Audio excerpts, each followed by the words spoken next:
morning to all of you. I want to say to all of you that God loves you. Mahal kayo ng Diyos sapagkat ang Diyos ay pag-ibig. You can forget the presentation that I'm going to do this morning, but please, always remember, ang Diyos ay pag-ibig. That's, in English, it says, God is love. Don't ever forget that. You can forget everything, but don't forget that God loves us.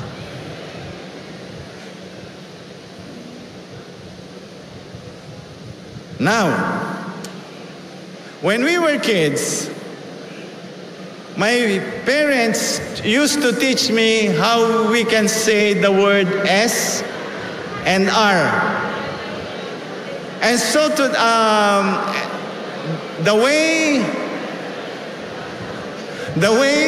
she would do that is to ask us to recite the verse Revelation 12:17.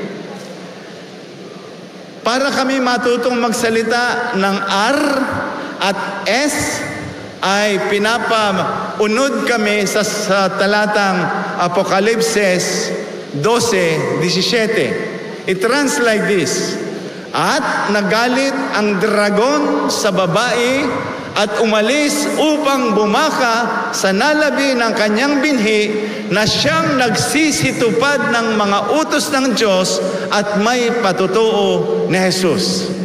From there, we learn the verse. At the same time, we learn to roll our R's and we learn to say our S's.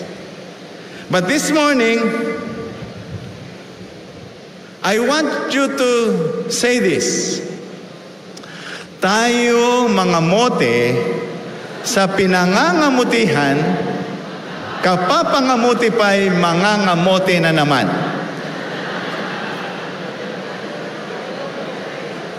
Can you try that? For those are English-speaking foreigners, Indonesian, Malaysian, from outside, the text says, let us gather sweet potatoes where we usually gather sweet potatoes.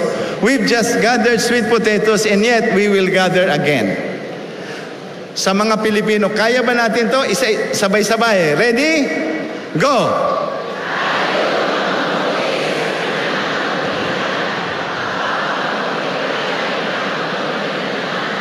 Very good. Now, let's try again.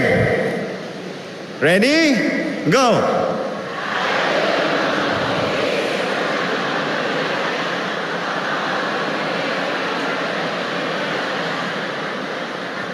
Mukhang medyo nangangamote kayo ah.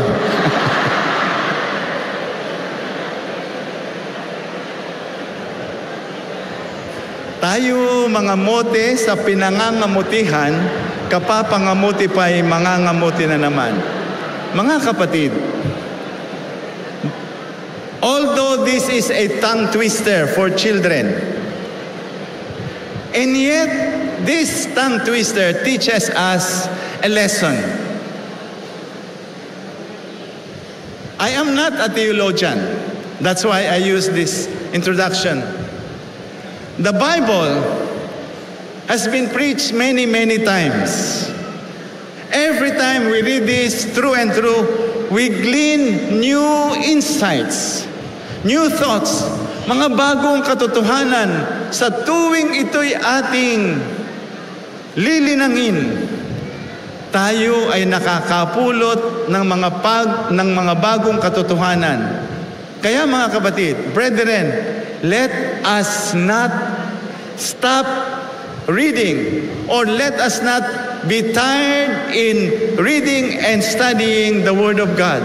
Because each time we go into it, we learn new truth. We gain new insights. Sa tuwing babalik-balikan natin ito mga kapatid, tayo ay merong mapupulot na bagong mga katotohanan. Kanina, habang ito ay isineshare ko kay Brother Lamera, he gave me a new insight on this tongue twister. And he said, Pastor Adap, this is good. Because even in the place where we have just conducted evangelism, we still come back and still we can harvest. So in this tongue twister, mga kapatid, tayo ay may matutunan kahit balik-balikan natin anuman kasimple ang study na ginagawa natin, no matter how simple the subject that we are reading from the Bible, each time we go back into it, new truth can be found. Let's pray.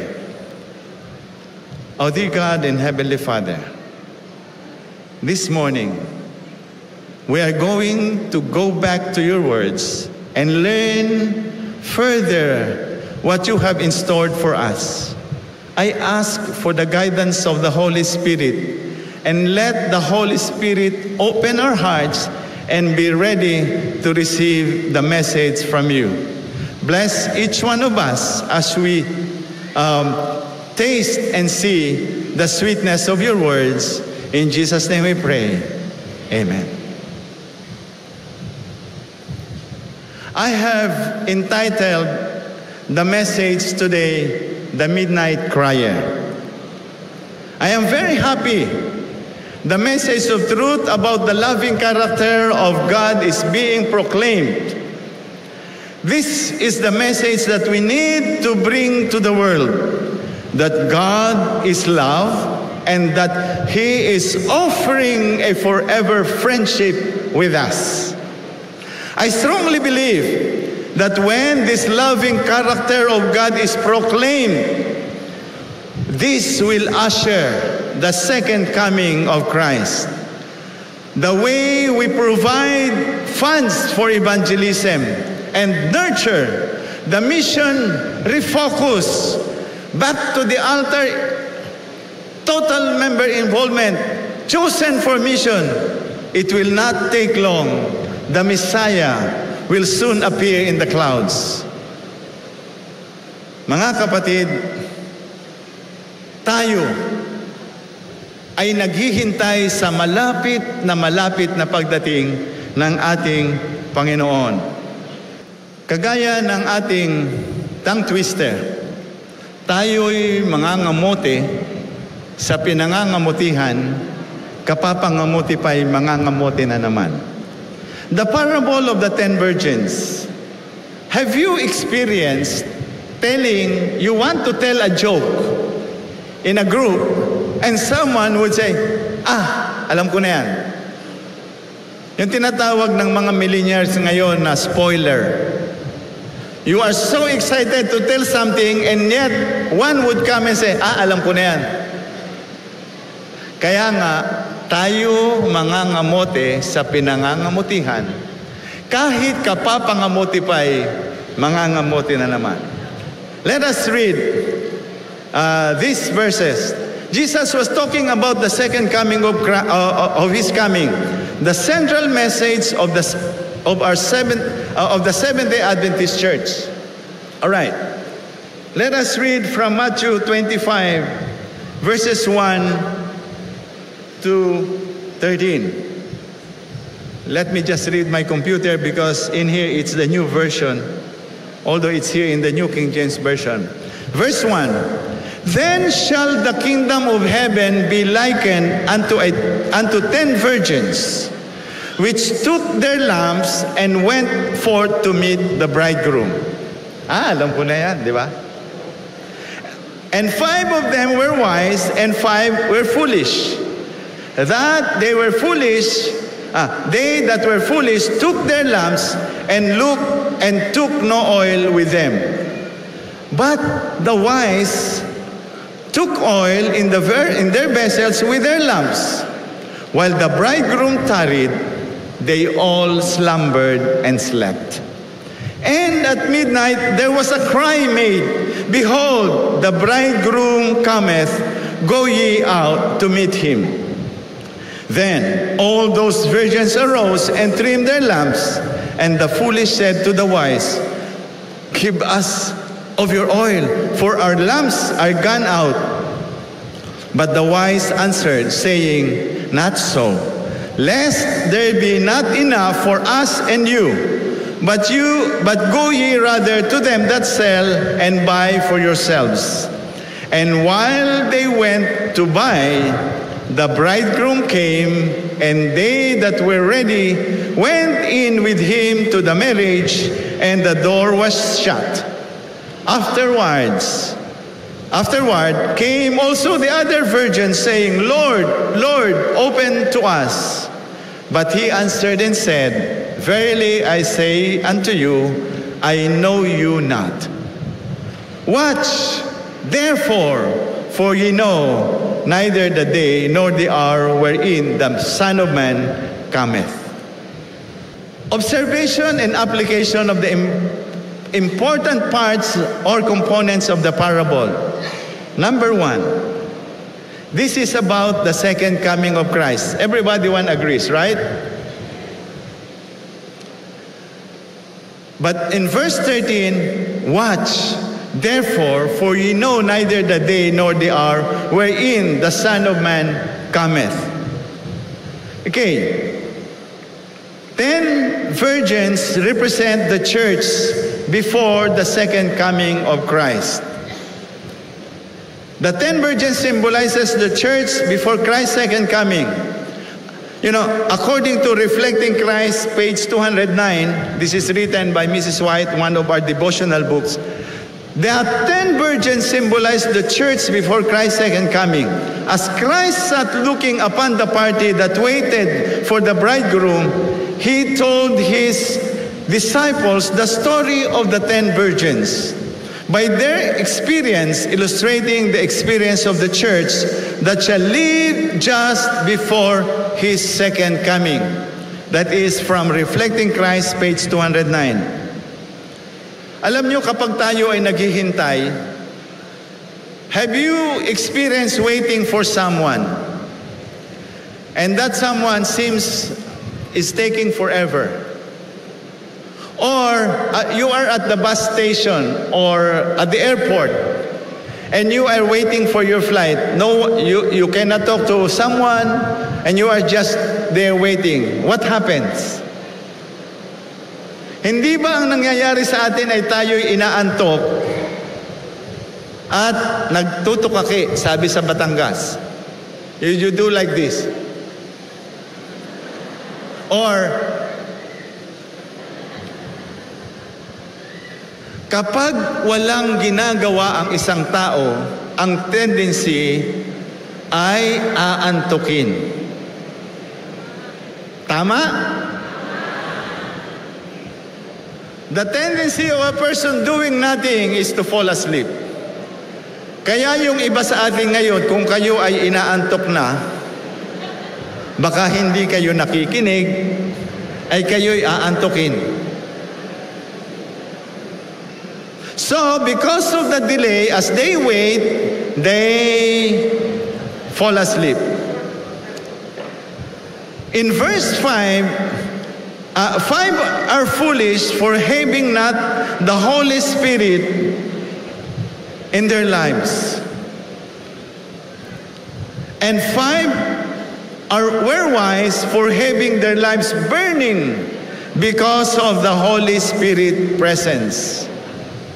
They are all virgins because they have the purity of faith. Kapag ang ating pananampalataya ay dalisay, ang tawag sa atin ay virgins. Hindi adulterated ang ating pananampalataya. Pero dahil sila ay walang ginagawa sa pag-iintay, sila ay nakatulog. 5 wise virgins for having their lamps burning because of the presence of the Holy Spirit. That's the usual teaching as we read this parable. Now, on the observation and the application of that important part of the parable, the delay and the sleeping condition. In verse 5, while the bridegroom tarried, they all slumbered and slept. Habang natatagalan ang kasintahang lalaki, sila ay nakatulog. Observation, while waiting, doing nothing will put you to sleep. Kagaya na sinabi ko kanina, baka kayo ay inaantok. Lalo yung hindi nakatulog kagabi dahil siguro sa ulan, ay naunawaan ko kayo. Pero kung tayo ay makikinig, baka sakaling tayo ay magising. Amen? The delay of Christ's coming is apparent. Alam nyo, si HMS Richard thought he would not die anymore. My father also thought that he is not going to experience death, but he died in 1998. That is the delay. So the church sleeps. In Tagalog translation, there is an added clarification of this text. Samantalang nagtatagal ang kasintahang lalaki, ay nangag-antok sila lahat at nangakatulog.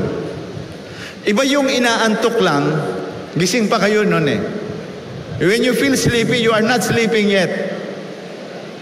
Pero kapag kayo ay inaantok at nangakatulog, talagang nakatulog kayo. Maaring hindi nyo alam kung ano nangyayari. One time I was coming from Bangkok to Manila. So we were already boarded the plane, and because I was so tired, and waiting for the takeoff, I fall asleep. And then I woke up. And I see people pulling out their suitcases and ready to go out. I said, are we now in Manila? I didn't realize that there was technical problem and we had to off-board the plane. So, when you are like that, you don't know what's happening. When we are asleep, hindi natin alam kung ano ang nangyayari na sa atin. So that was the delay. Because of the delay, they fall asleep. And then, ano ang nangyari nung kalagitnaan ng gabi?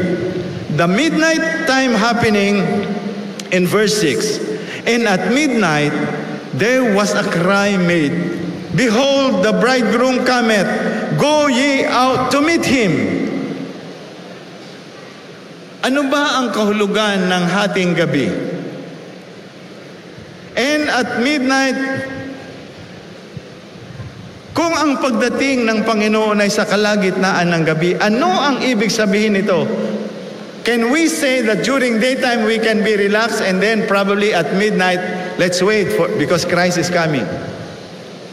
The midnight here, the coming of the bridegroom was at midnight, the darkest hour of the night.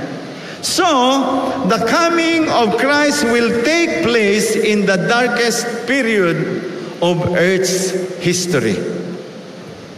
But, and this is the good news, according to Christ Object Lesson, page 414, but out of that darkness, God's light will shine.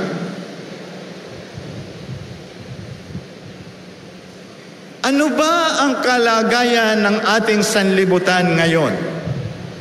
Number one, let's talk about spiritual darkness. Spiritual darkness. Ang leader ng pinakamalaking Christian religion sa buong mundo ay naniniwala sa evolution. Isn't that a spiritual darkness?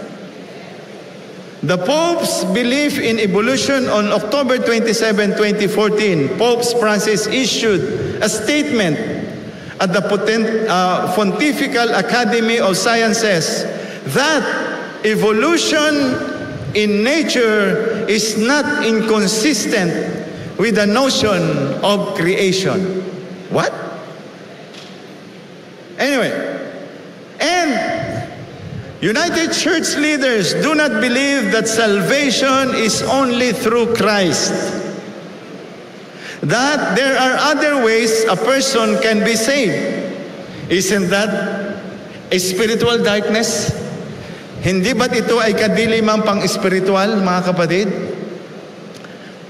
Okay, let's talk about us.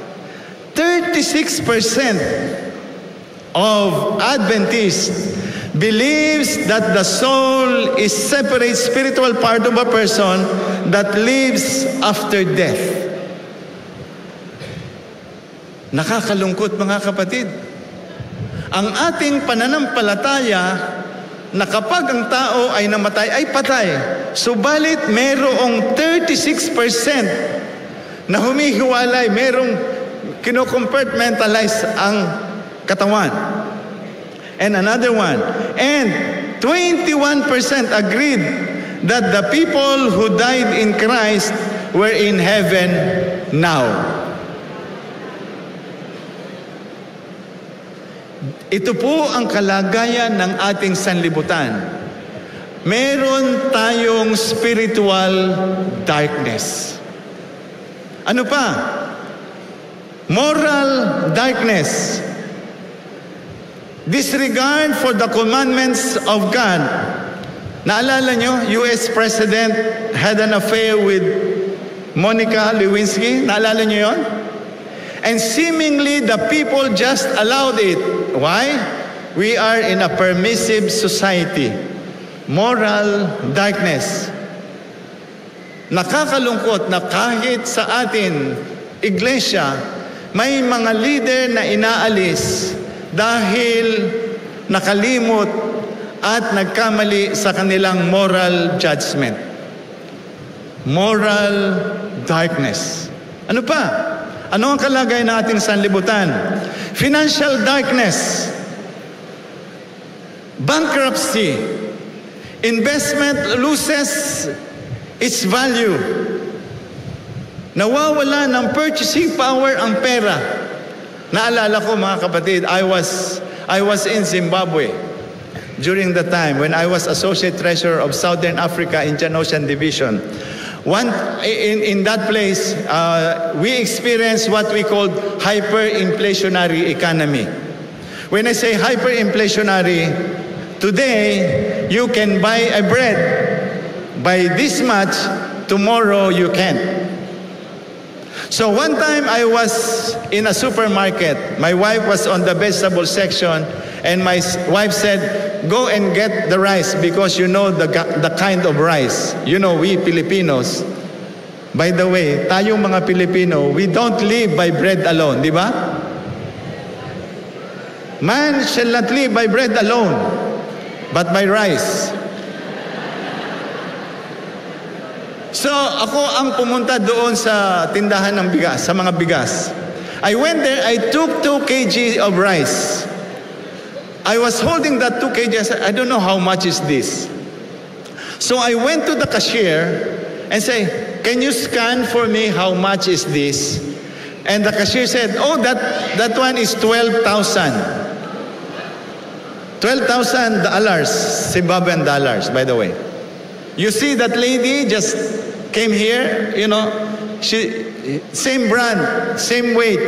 That's 12,000. But for your sake, I'm going to scan it." So ang ginawa niya, kinuha niya yung bigas at iniskan niya. You know, after he scanned the price, nang laki yung mata niya. Ha?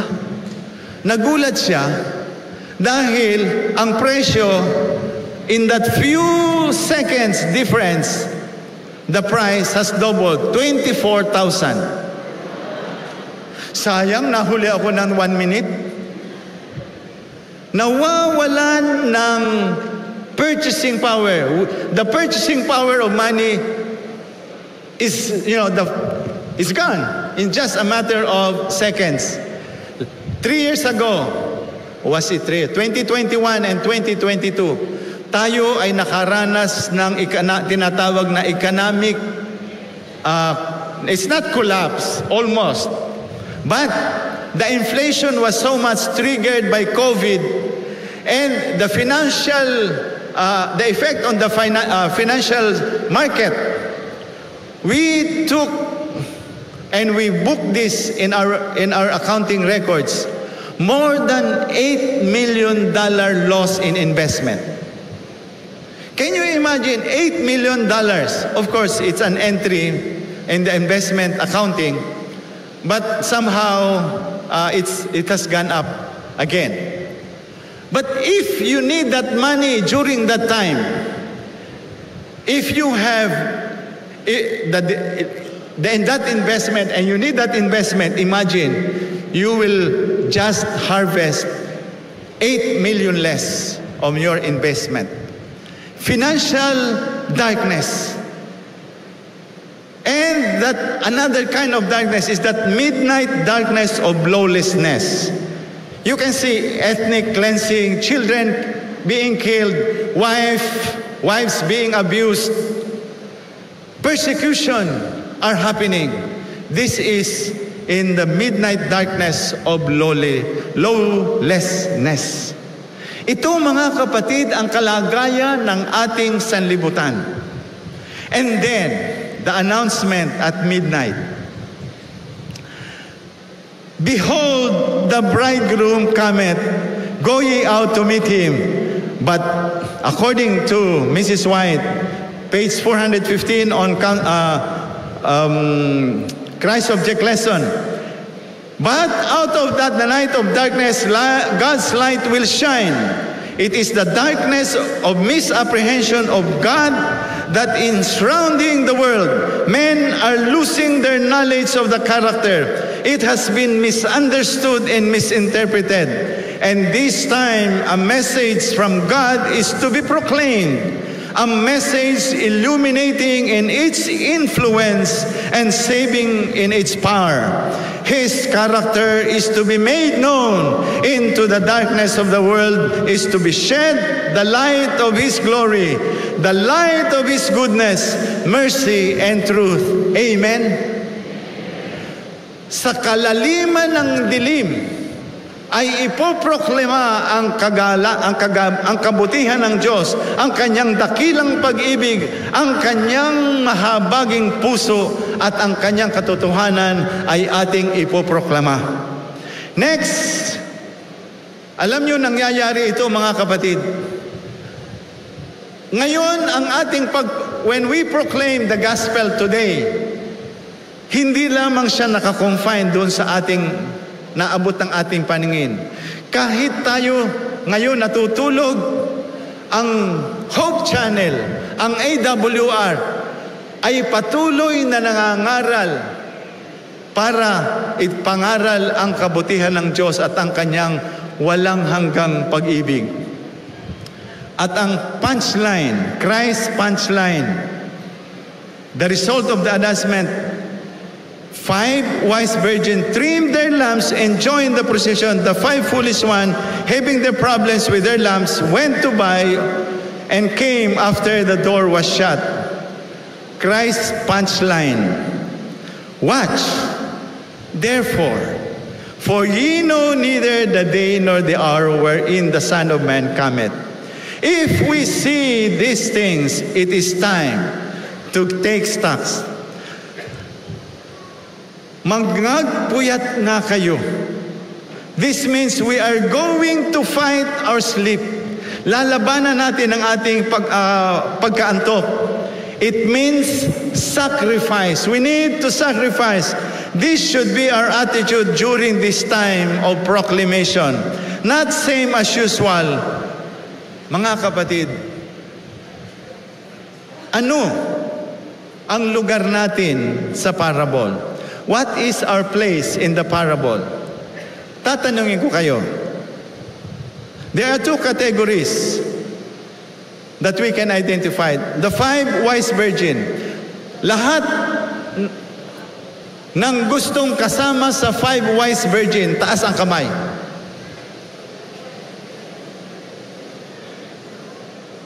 Those of you who want to be part of those wise virgins, meaning you have the Holy Spirit, let us wave our hands.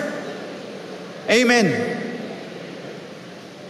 Sino naman sa inyo dito ang gustong makasama doon sa 5 foolish virgin?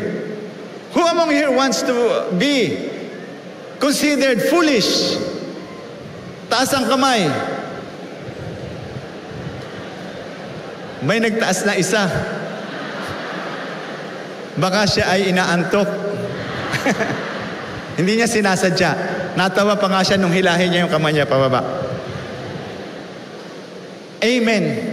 Mga kapatid, but let us not limit ourselves to the 2 categories.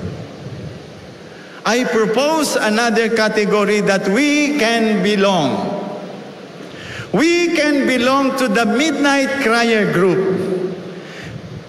Alam niyo po itong mga virgins na ito, sila ay nainip at nakatulog. Pwede nating sabihin sila ay nag-backslide. They backslide. At dahil sa Midnight Crier, yung iba ay nagkaroon ng pagkakataong makapanumbalik. Because of the announcement, some were able to come back, but some were not. But, brethren, I want to propose one group that we can belong. These are the people who have forever friendship with Jesus. That they are always with Him. They are always connected with Him. The people who have the joy of proclaiming that Jesus is coming again. These are the ones who are not sleeping in the process of delay. The true to the bones Adventist not only sings Jesus is coming again, but go out and help others to know more about the love of God. I have a very firm conviction that the Seventh-day Adventist is the Midnight Crier, and she is doing this globally. We are the ones who sings, lift up the trumpet and loud let it ring. Jesus is coming again. We have this hope that burns within our hearts. Hope in the coming of the Lord. When we sing that we proclaim the approaching bridegroom, go ye out to meet him. And we are doing it internationally through satellites, thousands of downlinks, many hope channels that we have now all over the world. We have the Adventist World Radio. Ellen White said that the Midnight Cry is being presented by thousands of members of the church. Mga kapatid, saan kayo sasama? Doon sa 5 virgins or sa Midnight Crier na kasama ni Kristo at handang iproklama ang kanyang malapit ng pagdating? Taas ang kamay ng gustong kasama sa Midnight Crier. Pwede bang sabihin nating Amen? Amen. Praise the Lord. At yung 5 wise virgin, mga kapatid, those who joined the 5 virgin, we are inviting them to join the procession and start proclaiming the soon return of our Lord Jesus Christ. Amen? Amen. Mga kapatid, we can belong to the Midnight Crier. We are at the close of the earth's history, and we need to get involved in this. Conclusion. Christ is about to come. This is now the time to be led by the Holy Spirit. Time to get involved in the things of the church and of spiritual programs for our lives. We do our duty as a Midnight Crier to proclaim the coming King of Kings and Lord of Lords, Jesus Christ, our Savior and friend. We should heed what Christ said. Watch. Watch. Watch. Miriam Wood, you know Miriam Wood is a writer, and her one article was featured in the Adventist Review. She said in her article that she dreamed that Christ has done preparing the place for each one of us. Handang-handa na siya. Tapos na ang titirhan natin. Pero nakita niya sa kanyang panaginip, she saw in her dream that Christ was not excited. And she learned in her dream that the reason for Christ seemingly not excited is that the people are not ready. Mga kapatid, tayo ay dapat maging handa. Tayo ay dapat ding makilahok upang ang ating mga kaibigan ay maging handa rin sa malapit na ang pagdating ng ating Panginoon. In her dream, she said, Christ is ready. Christ is ready. Mga kapatid, if Christ is ready, my question here to you is, are you coming? Before the site was, Jesus is coming soon. Are you ready? I'm going to change this. Jesus is ready. But are you coming? If you are coming, can you show it by standing? And when you stand, it signifies that you are saying you are going to get involved. Jesus is ready. Are you coming? Get involved. Let's pray. Dear Heavenly Father, this is your people, showing their eagerness for your soon return. They want to be ready for your soon return. And now we are standing, committing ourselves that we want to get involved in the finishing of your work.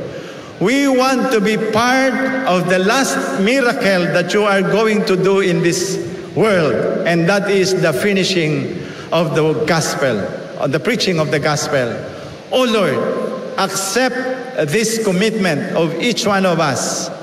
And as we wait for your soon return, please give us strength to watch and watch. And help us, give us strength so that as we get ourselves into the work and involve ourselves, we will always be empowered by the Holy Spirit until you come. In Jesus' name we pray. Amen.